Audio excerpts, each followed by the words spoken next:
6.25 전쟁이 일어난 지 3일이 지난 1950년 6월 28일 서울에 진입한 인민군이 종로구에 있던 서울대병원으로 쳐들어가 당시 병원에 있던 국군 부상병과 민간인 등 총 1000여 명이나 되는 사람들을 학살했던 끔찍한 사건이 있었죠. 오늘은 대한민국 의료사에서 가장 참혹했던 사건 중 하나로 꼽히는 서울대병원 학살 사건에 대해 알아보겠습니다. 6월 25일 북한의 남침으로 전쟁이 시작된 이후 서부전선 일대에서 벌어진 전투에서 부상을 입고 후송된 대한민국 국군 부상병들은 서울대병원을 포함한 서울 시내의 여러 병원으로 나눠서 후송되어 있는 상태였죠. 이 가운데 상당수가 심한 부상을 입은 중상자였다고 합니다. 그런데 전쟁이 시작된 지 3일 만에 북한군이 서울까지 밀고 내려오자 서울에 남아있던 대다수 민간인들은 대혼란에 빠져 피난길에 올랐지만 환자가 있는 병원의 근무자들이나 경비병들은 차마 그들을 내버려둔 채 떠나지 못하고 있었는데요. 게다가 너무 급하게 서울을 빼앗겨버린 상황이라 체계적인 환자 후송 같은 것은 생각도 할 수 없었죠. 결국 병원을 빠져나갈 수 없었던 부상병들과 경비병들, 그들을 치료하던 의료진, 그리고 일반 환자들과 가족들을 간병하기 위해 많은 민간인들이 서울대 병원에 남아 있었습니다.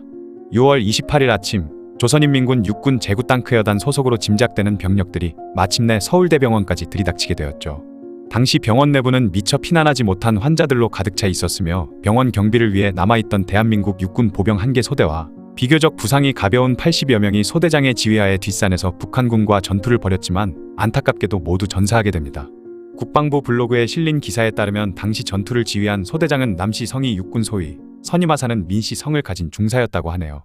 필사적으로 저항하던 국군을 전멸시킨 북한군은 먼저 아무도 빠져나가지 못하게 병사들을 동원해 병원을 포위했고, 이제 병동 안에는 저항이 불가능할 정도의 중상을 입은 부상병들과 미처 빠져나가지 못한 비무장의 의료진과 민간인 환자들, 그리고 그 환자들의 가족들만이 남아있는 상황이었습니다. 그리고 북한군이 병원을 점령한 직후 한 육군 중자가 원수놈들의 앞잡이들이 여기 누워있다 라며 선동을 시작했고, 머지않아 한국군 부상자를 몰살시키기 위한 살극이 시작되었죠. 처음에는 병동을 돌아다니며 침대와 바닥에 누운 환자들에게 마구잡이로 총을 갈기고, 총을 맞고도 죽지 않은 사람들은 총검으로 확실히 죽였는데, 이런 방법이 비효율적이라고 판단했는지 나중에는 환자들을 침대 밖으로 끌어내어 병실 구석으로 몰아넣고는 한꺼번에 총을 쏴서 그들을 모두 죽이는 행을 저질렀습니다. 그렇게 북한군이 학살을 저지르는 끔찍한 소리가 울려 퍼지자 다른 병동에 남아있던 환자들은 급히 대피를 시도했지만 그들은 모두 북한 육군 경계병들에게 걸려 참혹한 최후를 맞았고, 일부는 살해당하기 전에 스스로 목숨을 끊기도 했다고 하죠. 심지어 북한군은 아무런 저항을 할 수 없는 환자의 가족들까지도 무참히 살해했습니다. 이들은 한국군을 응징한다는 명분으로 이런 학살을 저질렀는데, 그 과정에서 환자복을 입은 채로는 군인인지 민간인인지 구분하는 것이 어려웠는지 비무장 상태의 민간인들도 많은 수가 살해당한 것으로 기록되어 있죠. 안타깝게도 당시 상황이 워낙 급박하다 보니 피해자들의 정확한 숫자나 명단은 남아있지 않다고 합니다.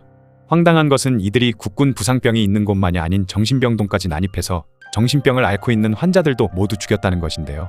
아마도 북한군들은 언뜻 보기에 몸에 상처가 없는 사람이 환자복을 입고 병상에 누워있는 것을 보고는 이들이 옷을 갈아입고 숨어있던 국군이라고 생각한 것으로 짐작된다고 하죠. 그렇게 북한군은 3시간 동안이나 부상병을 찾아다니며 죽이고 나서도 아직도 놓친 부상병이 있다고 생각했는지 병원 안을 샅샅이 뒤져 부상병들을 찾아낸 다음 밖으로 끌어낸 후 한꺼번에 그들에게 총을 쏘고 총검으로 확인까지 했습니다. 이 과정에서도 일반 환자나 가족 등 민간인이 다수 살해당했다고 하죠. 이렇게 몇 번에 걸친 학살 과정을 거치고 나서도 병원 안에 남아있는 수상해 보이는 사람들을 악착같이 잡아내서는 보일러실로 끌고 가서 10톤의 석탄 더미 속에 그대로 생매장해버렸다고 합니다. 그렇게 학살을 당한 시신들은 한여름 병원 마당에 쌓인 채로 20일 동안 방치되면서 병원에 썩는 냄새가 진동을 했다고 하죠. 마침내 더 이상은 그 냄새를 못 견디게 된 북한군들은 시신들을 병원 앞 큰 길인 창경궁 앞길에다가 쌓은 뒤 기름을 붓고 불로 태워버렸다고 합니다. 이렇게 살해된 희생자들은 정확한 숫자를 알 수 없으며 우리 측의 기록에는 부상병 100여 명으로 되어 있는데 서울대병원에서 세운 추모비에는 1000여 명으로 되어 있다고 하죠.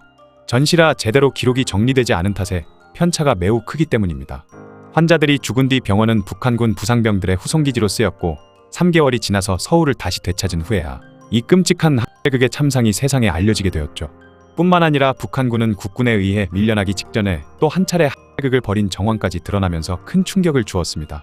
두 번째 학살극은 북한군에 대한 협조를 거부한 사람들, 그리고 북한 정부의 부정적인 민간인과 언론인 등이 그 대상이었다고 하는데 그 숫자가 무려 100여 명 정도나 되었다고 하네요. 게다가 당시 서울에서 근무하던 의사와 간호사, 군의관, 의무병 중 상당히 많은 수의 사람들이 북한군에 납치된 후 강제로 북한군 부상자를 치료하기 위해 동원되었고, 그들 중 저항하던 일부는 서울 시민들에게 겁을 주기 위한 본보기로 광장에서 공개적으로 참혹하게 목숨을 잃었다고 합니다.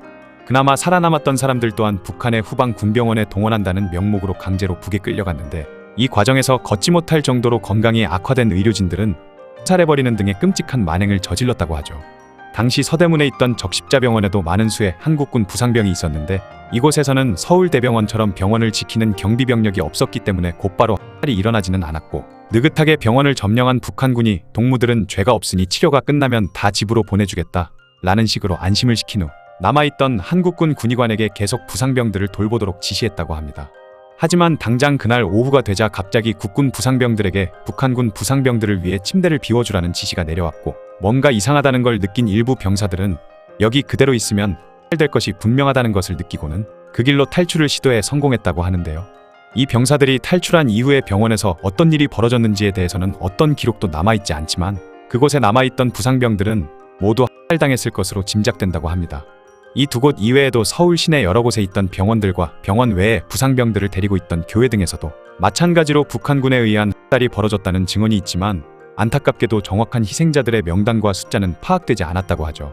제네바 협약에 따르면 비록 전쟁 중일지라도 상대편의 부상병들이나 민간인에 대한 공격은 금지되어야 하기 때문에, 만일 이게 정상적인 전쟁이었다면 북한군은 포로로 잡은 부상병들을 보호하고 오히려 그들에 대한 치료를 보장했어야 합니다. 하지만 애초에 적화 통일을 성공하면 어차피 자신들의 체제의 위협이들, 반공주의자들을 모조리 죽여버릴 작정이었던 북한은 그럴 생각이 전혀 없었죠.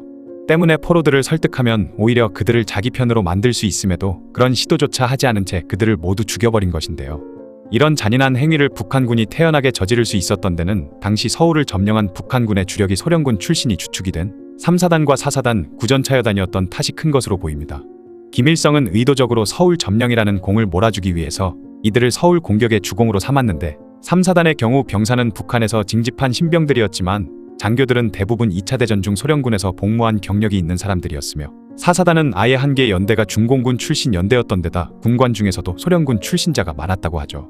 구전차여단의 경우 소련에서 전차 병 교육을 받고 돌아온 인물들이 핵심이었고, 소련과의 연대를 원하던 김일성은 이들에게 큰 공을 세우게 한 뒤 이들을 선전용으로 사용할 작정이었기 때문에 최대한 눈에 띄는 행위를 하도록 오히려 권장했다고 합니다. 서울대병원 내에는 당시의 희생자들을 위한 이름 모를 자유전사의 비가 세워져 그 당시에 참극을 전해주고 있는데요. 한국 최고 병원이라는 서울대병원에서 일어난 비극적인 학살 사건임에도 일반인들 사이에서 이상할 정도로 인지도가 매우 낮은 사건이라고 합니다. 과거 반공과 남북 간의 체제 대결을 강조하면서 북한군의 만행과 북한 체제의 잔혹성을 널리 선전하던 군부정권 시절에도 이 사건은 이상하게도 거의 알려지지 않았다고 하죠. 엄격히 금지되어 있는 부상자나 민간인 의료진에 대한 학살을 저질렀으니 북한의 야만성과 잔혹성을 알리기에 아주 좋은 사건임에도 불구하고 이상하게 교과서는 물론 언론이나 다른 매체에서도 거의 다루지 않았는데요. 그렇다 보니 일반인들은 이 사건에 대해 모르는 사람들이 많고, 현대사를 연구하는 사람들을 제외하면 그나마 역사에 많은 관심을 가진 사람들이 인터넷을 통해 이 사건에 대해 접하면서 어느 정도 아는 수준이라고 합니다.